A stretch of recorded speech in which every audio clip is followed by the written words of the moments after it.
Congressman Zia Adyong. Since Congressman Adyong is not present, Congressman Flores. Thank you, Mr. Chair. Tapos ako na. Invite lang ako. Mr. Chair, before I start with the specific questions, I just have a comment with your presentation, Senator Trillanes, no? Because while you were making the presentation, kanina ko pa gusto ma-interrupt sana kasi most of your the information that you gave were actually available already in open sources, no? Like newspaper clippings and the affidavits of persons. And in fact, it appears nga na parang you were just making a summary of everything that you found from newspaper articles to the affidavits of other resource persons. Tama po ba? Yes, Mr. Chairman. And the difficulty kasi in asking you questions about it is that because your statements are going to be based on either an article or the affidavit of another person. And the rule supposedly is that it's best to ask the person who executed the affidavit or the person who made the news article, di ba? Kasi parang maging double hearsay na tuloy yung sitwasyon ngayon, di ba? Yes, Mr. And Chairman. I hope you understand why I'm saying this, because in the spirit of fair play din sana, it would give the other persons who have been named in the affidavit and in the news articles also the opportunity to confront the persons who actually made the affidavit. Yes, Mr. Chairman. Sa nakita nyo po, no, since hindi naman po tayo nasa court of law, the way I presented everything, ito yung resulta ng investigation, no? When I was still in the Senate, and nagkalap kami ng intelligence information, yan, open sources, tapos insider information. Then that was very critical.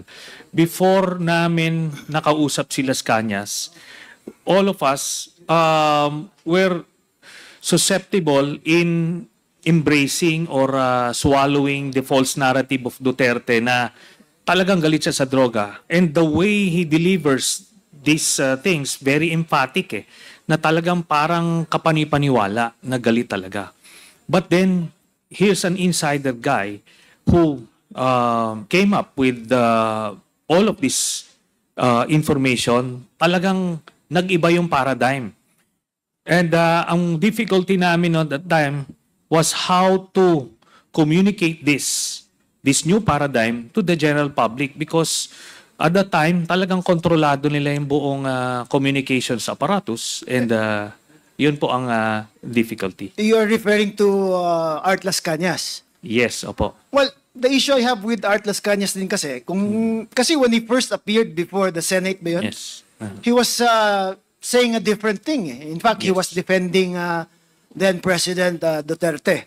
It was only a few months after where he recanted and made another statement about the involvement of then President Duterte about drugs. Opo. And every time kasi we present a witness na parang says something and then does another thing, Yeah. medyo kami din ang natatamaan dyan di ba? Kasi it's parang coming from a tainted source. That's why I hope you understand my sentiments po, because I always want to protect also the integrity of this committee. That's why I'm bringing these issues up, no? Kasi while I was listening to you kanina, it's either Art Las Cañas, Asierto, or the other newspaper articles ang basis ng ano. I was really hoping that you could have given us more concrete siguro evidence po on what actually to support the allegations made by Las Cañas. Okay, I totally agree, no? Especially coming from lawyers, very strict yung discipline nila about witnesses recanting. But as as a non-lawyer, in my case, when I was still a cadet, I was the chairman of this honor committee. Talagang we do investigative work, and we profile the subjects, demeanor. So, na-acquire ito. When I was in the Navy as an investigation officer, nakikita mo eh. You'll be able to know whether somebody is lying and somebody is telling the truth, no? Pwedeng matest po 'yan in so many ways, mabibet. Pero po yung ano ho, yung paglalay at the first instance, depende po sa circumstances. When they are fearful of their own lives, it is totally understandable. At pero dito po ang nangyari sa kanya, talagang he risked everything eh. Kumbaga hindi ako makapaniwala nung unang sinabing babaliktad si Las Cañas because doon sa first appearance niya sa Senate talagang matindi talaga, no, hardcore siya. Pero kaya binet muna namin. First few baka mapapatibong kami. Pero yun na eh. Talagang parang ayaw niya na. He doesn't want to be burdened by all of these people he killed. So yun na, he was out for redemption. Thank you, Yeah. sir. I just made that observation kasi I just want, of course, the Quadcom to be above Yes. the suspicion ba na we're just allowing statements like that to be coming out from resource persons. Now, with regards to Michael Yang po, when Acerto was making his allegations about Michael Yang, he said that the very first information he got about Michael Yang was about the Dumoy laboratory. And in that Dumoy laboratory, parang ang role lang ni Michael Yang at that time was supposedly securing the precursors. Yes. Pero meaning he's not really involved in the manufacturing of drugs, but securing resources that are needed to manufacture these things. Parang negosyante lang na may pinagkakakitaan. Tama po ba? Was that confirmed by your research po? If you will only take the information from Colonel Acerto, then that's the conclusion that you'll get. But in our case, nakuha na namin yung initially yung bank documents, Mr. Chairman, nandoon na yung Sami Uy. Nung lumabas yun, hinahanap namin ano kaya itong pumapasok na pera na ito from government coffers or illegal mining activities, kung ano-ano. But eventually, nung si Las Cañas pumasok, and we got him around January of 2017 a few months before the appearance of Colonel Acerto. So by then, nakita na namin from the new paradigm itong mga information na to. Kaya nag-fit ho siya dun sa buong narrative. So Michael Yang and Alan Lim and sino po yung isa na Si Charlie Tan, Sami Uy. Charlie Tan, Ayan Sami po. Uy. Now, si Alan Lim naman, ang relations niya with Michael Yang, where did it start ba? Saan nagsimula yung connections nila? Apparently, since hindi alam ni Las Cañas, si Alan Lim vaguely pumupunta lang daw a few times sa Davao. So kumuha kami ng other sources of information from the whether domestic law enforcers or foreign law enforcers. Itong si Alan Lim, apparently mas senior siya kay Michael Yang at that time. Parang junior itong si Michael Yang. Mas senior pa yung kanyang kapatid na si Tony Yang. May sila meron silang seniority dun sa kanilang triad. So Peter Lim is also a big player. So sa Visayas, itong si Peter Lim, si Alan Lim doon naman sa Luzon. That's the picture we got from the people we talked to. Tapos pero si Michael Yang naka-jackpot siya kasi yung connection niya with Duterte nag-pay off when he became president, kaya na-elevate siya, na fast track yung kanyang promotion do sa kanyang organization. Ganun po 'yun. Now, if you're saying na Michael Yang was using his siguro closeness with the former president to further his drug interest, why would he be content with just being economic advisor? Why not ask for a different position which would give him siguro more access to whatever he's doing, di ba? But that's a question that most people would say. Di ba kung involved siya sa drugs, bakit economic advisor lang ginawa? Wala naman niyang benefit to his business. Ito po yung benefit nun. Unang-una, he cannot be given a regular cabinet position because he is a Chinese national. No? So, yan yon. Yung economic advisor is just a title to project to the whole bureaucracy na ano ito, malakas itong tao na ito.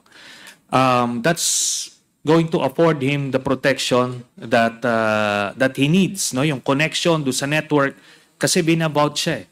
And yung pinag-uusapan kung paano nag-pay off yung kanyang closeness, dun sa family issue, yun po, di ba, lumabas. Kahit nasa labas siya, ang dami niya nakuhang kontrata because of that connection. At hindi pa po na may mention dito yung kinita nila dun sa Sinovac, no? Dun sa Sinovac, based dun sa mga nakuha naming dokumento, ay ano po yan, na-overprice niya ng 2,000 pesos per vial at bumili sila ng 50 million vials. So that's 100 billion pesos, no? Yun po ang pinakamalaking racket nila na nakuha because of that connection and protection, Mr. Chairman. Now, you also testified earlier na Sammy Uy, no, was the one who introduced Michael Yang to the president. Is that correct? Yes, Mr. President. Now, Sammy Uy is known to be close to the president even when he was still mayor pa. Yes. But for not about ako, I know that it wasn't about drugs na ang association niya with the Dutertes. Paano naging biglang all of a sudden naging drugs to na angle na kung isipin natin it should have started way before kung yun man ang original intention ni Sammy Uy, di ba? Kasi he was already close to the president when the president was still mayor of Davao Yes, and it did start way before. According dun sa interview ni Las Cañas, nag-start po silang tatlo mag-engage kay Duterte noong 2001. At major campaign contributor sila noong una. Tapos, ito na nga. Sabi ko nga, yung pag-profile kasi kay Las Cañas as an insider, as an inside man, it's either you will believe everything or you don't believe anything. Di ba? So, kaya nung una naming binebet ito si Las Cañas, we were validating everything. Kumbaga, ano bang motivation itong mamang ito? At I think if it's one skill set that we have is yun pong pagbebet, pagba-background check. So nakikita po namin yung mga motivations. And sinabi po niya ako ho, without you take out Las Cañas, pag nakita mo yung cover ni Sammy Uy, talagang maganda Maganda ho Kaso sinabi ni Las Cañas, and before that, nakuha po namin, Mr. Chairman, yung bank documents. Ando doon siya Bakit siya nagbibigay ng 40 to 50 million dun sa 5 members of the family every 6 months? Ano yun? Anong kalasing business po yan? Tapos marami pa pong eventually kung in an impeachment court, hypothetically, lalabas po yan. Kung kanino galing pumapasok po yan. At ang blunder po ni Duterte, ginawa ho niyang joint account sila ni Sara So, ano po ito? Lumabas po doon. Pero you would agree with me, Senator, na there's nothing wrong naman in making political contributions to campaigns, di ba? I mean, a lot of businessmen do that, di ba? For as long as it is properly reported in your statements of contribution and expenditures, okay lang yan, di ba? Okay lang po yan, Mr. Chairman, kung hindi mo alam. Kunyari ngayon, napag-uusapan na si Michael Yang as a drug lord. Would you accept a campaign contribution from Michael Yang? I don't think so. Siguro before, pag hindi mo pakilala, you'd be forgiven for that Alam niyo naman po, tayong mga politiko, pag may lumapit o gusto kong tumulong sa campaign mo, hindi naman tayo magche-check sa narco list o kung ano-ano. Di ba ho? We take these gestures at face value na they just want to help us. So, ganun po yan. Okay, now, pwede na, kasi ito di ba? Asierto first came out with Michael Yang after 2016 na Yes. Di ba? When Duterte was already president. Tama po ba? Yes, Mr. So, Chairman. I mean, if I was the president, I would still have accepted the donations prior to that. Kasi Yes. hindi pa lumulutang yung pangalan niya at that time, di ba? Yes, Mr. So Chairman. there was nothing wrong with it at There's that nothing time. wrong. There's no? nothing wrong. So as far as contributions are concerned, then probably there was a valid excuse for the president to accept it because at that time, supposedly, hindi pa lumalabas yung pangalan ni Michael Yang as someone who is linked to the drug trade. Tama po ba? I totally agree, Mr. Chairman. Kaya ko lang naman nilabas yung SOSE because dito lumabas yung pangalan na talagang close sila. So, at that particular moment, and I agree with you, Mr. Chairman, walang problema pa. But in hindsight, may problema na. Ibig sabihin nun, yung sinasabi nilang narco politician, yun na. Because Duterte knew about Sammy Uy's involvement in illegal drugs and siyang pumopondo. Yon kinorroborate yun ni Mr. Las Cañas noong 2001, Mr. Chairman. Okay, now, would it also be possible, I'm just playing devil's advocate here, Senator, Yeah, forgive po. me. Yes. Would it also be possible na, let's say, people close to the president vetted him and said he's okay? Meaning, the president did not have to go further from what the people surrounding him were saying. Example, like, cleared yan, okay yan, hindi yan associated with drugs. Pwede din po ba na he would rely on the word of those who are closest to him na hindi yan involved in drugs? Yun na nga po, no? Assuming the best of Duterte, probably that would be the case. Pero we have profiled the guy and in assuming the worst of him, minsan ini-exceed pa niya no? Pero ito po, yung kay sino to? Kay Sammy Uy and kay Michael Yang, in-inform na ni Colonel Asierto.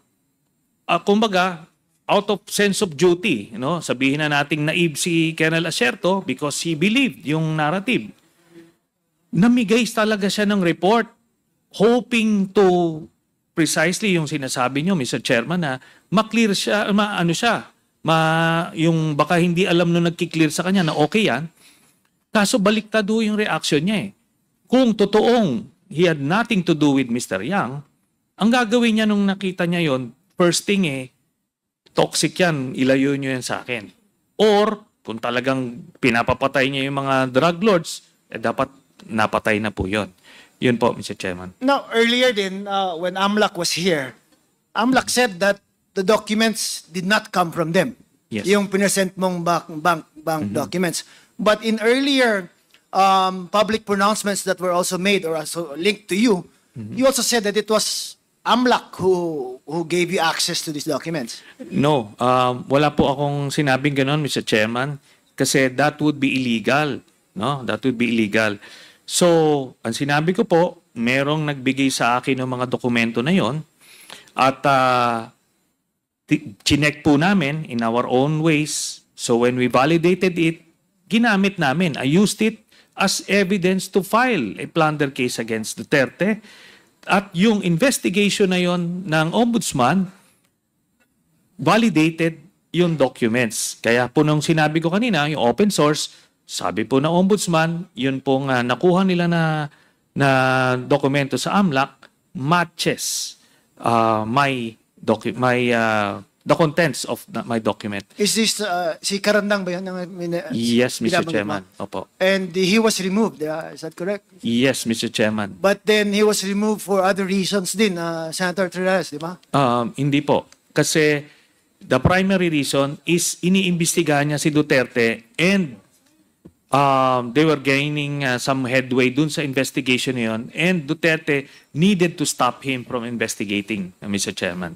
Did we invite former Deputy Ombudsman Karandang She's here? Hindi. But he was invited. Anyway, thank you, Senator Trillanes. Oh, DG Villanueva, I'll give you an opportunity because your name was mentioned earlier by the senator, di ba?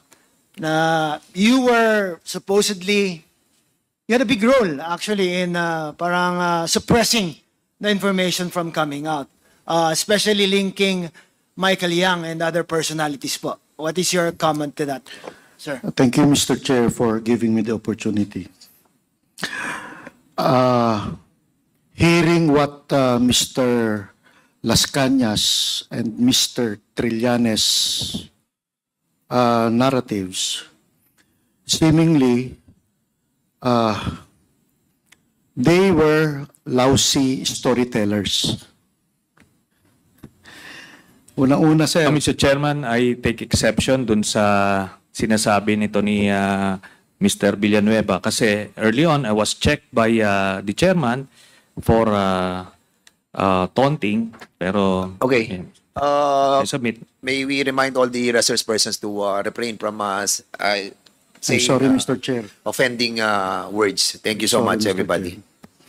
Unang-una kasi, Mr. Chair, sabi ni yung mga previous statement ni Colonel Asierto, lumabas yung pangalan ni Michael Yang according to his informant noong 2016. Samantalang yung statement ni Las Cañas kanina nung pinapanood ko, seemingly, agad alam niya si Michael Yang nung sa Dumoy. Dumoy pa lang, alam na niya na may Michael Yang.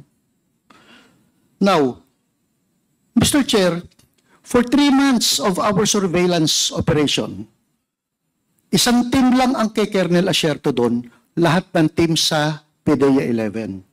Walang anino si Las Cañas doon. And definitely, we have not involved anybody outside of HSOT, the team of Colonel Asierto and my team, because this was a delicate anti-drug operation. So definitely, paano malalaman ni Las Cañas na may Michael Yang hindi nga niya alam na may anti-drug operation sa clandestine laboratory. Pangalawa, sir, sabi ni Mr. Trillanes, the clandestine laboratory was operating under my nose. Ibig sabihin, nagmamanufacture na ang mga in-check ng shabu na hindi ko nalalaman. Maling-mali yun, Mr. Chair.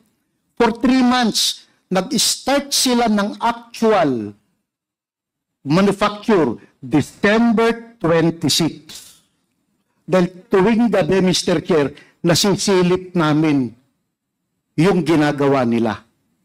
So, noong December 29, naglalatag na, nagpapatuyo na sila ng shabu eh.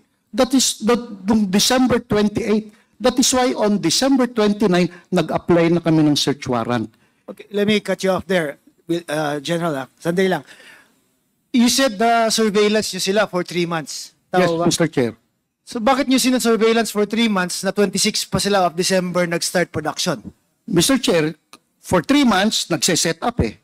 Bumibili ng mga material, ng mga equipment, ise-set up ang equipment.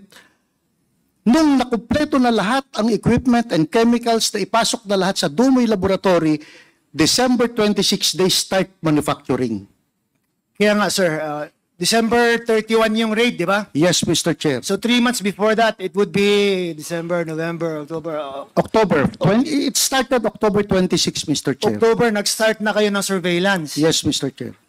Anong isa-surveil nyo kung hindi pa sila nag-produce ng drugs at that time? Again, Mr. Chair, nag-start kami ng surveillance December 26 dahil binigyan kami ng No, information. you said 3 months before. October 26, Yes, sir. dahil binigyan kami ng information ng USDEA na may paparating na Chinese chemist sa Davao City. Yun lang ang information, Mr. Chair. From the airport, nasundan namin hanggang dumating sila sa Arlene apartment.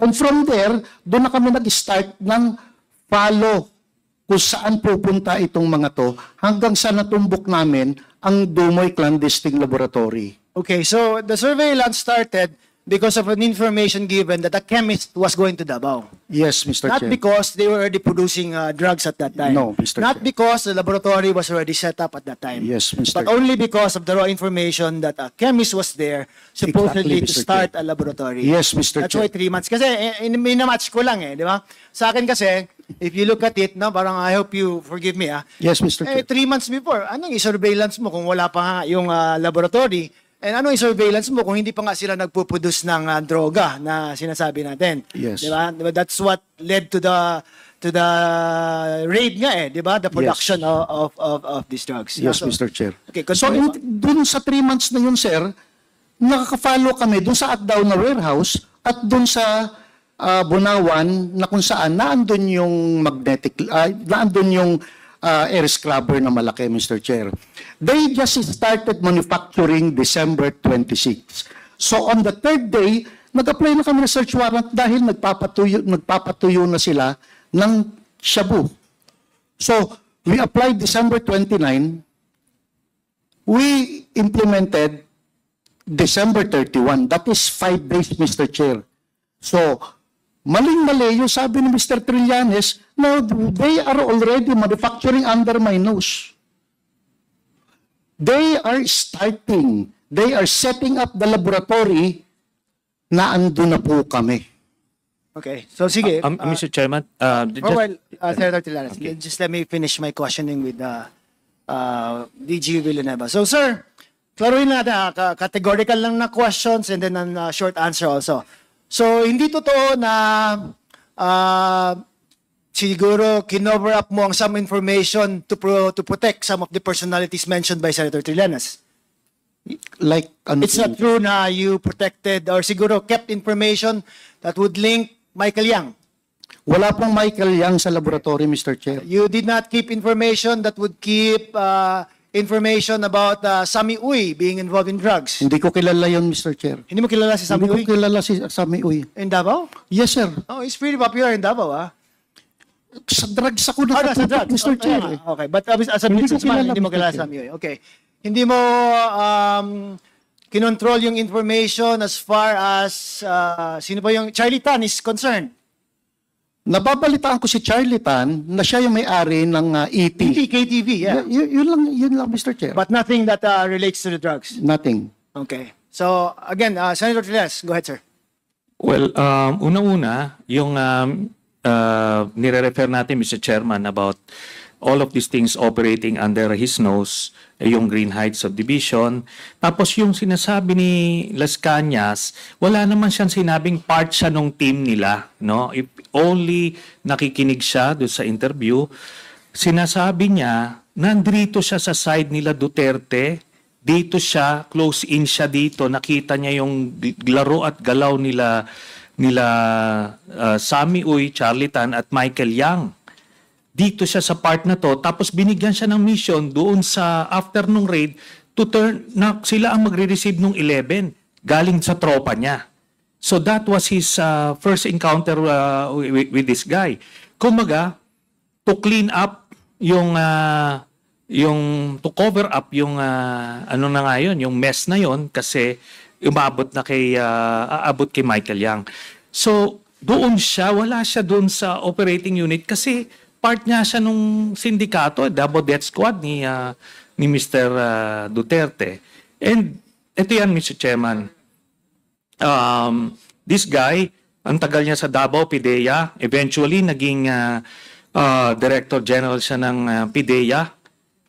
Tanungin siya kung sino yung mga drug lord nung mga malalaking shipment. I doubt kung sasabihin niya kung sino. Ito lang yung sa mga pulis, yung 990 kilos na shabu. Tanungin siya kung sino ang mastermind nun.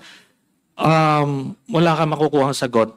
It's either incompetence or kasabwat. And I, because of the testimony of Las Cañas, kasabwat, Mr. Chairman. Ganun lang po yan.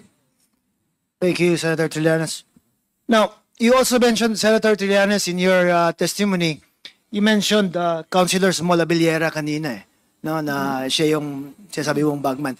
Yes, The thing an issue that I have with this is, parang walang links naman bigla na lang sinasabi na just because there are photos of them together, then ma-assume ba na, come to a conclusion that he is involved. Yan po, yung conclusion po na yan, Mr. Chairman, was born out of the investigation po dun sa Senado.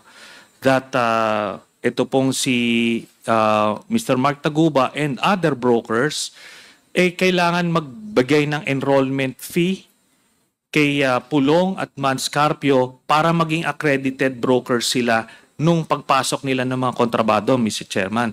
At ang middleman na nagre-represent kay Mr. Pulong Duterte is si Mr. Small Abiliera. So lahat po itong mga information na to, yung pera na binibigay sa kanya, lahat galing po yan dun sa investigation po namin sa Senado, Mr. Chairman. Before I ask Councilor Abeliera, but isn't it also a fact that the witness that you're referring to, Mark Taguba, also recanted the testimony that he gave? Hindi ba siya nag-recant? Wala pong recantation. Walang recantation? Opo.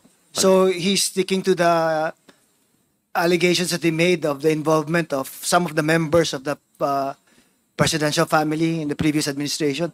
Yes, Mr. Chairman, as represented by Mr. Small Abiliera. Okay. Mr. Chair, if I could just ask a few questions to Small Abiliera, sir. Okay, go ahead.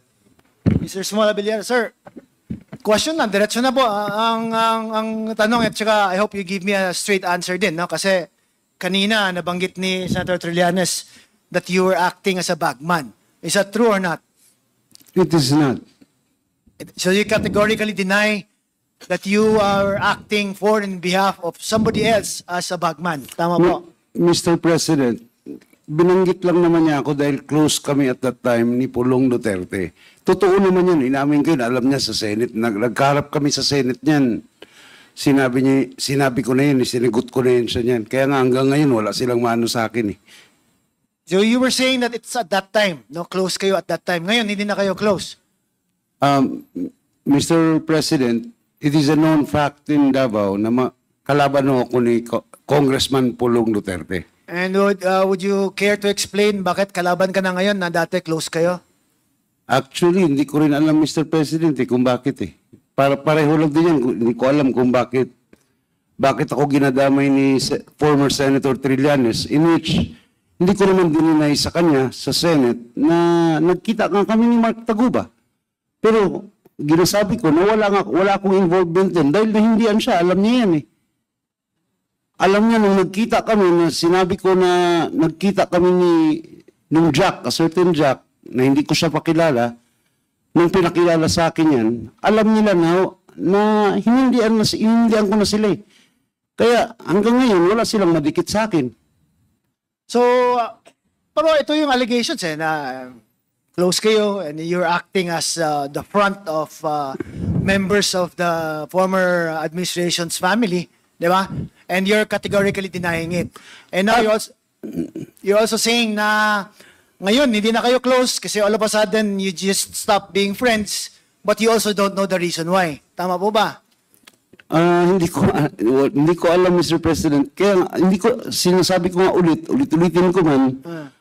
Even sa nung nag-aaral pa si Congressman Pulong at saka ako, nag-aabot kami sa school, magkaibigan na kami. Nagkataon lang siguro na pareho kaming politiko at siyempre, natural lang. Nung vice mayor ko siya, konsehal niya ako.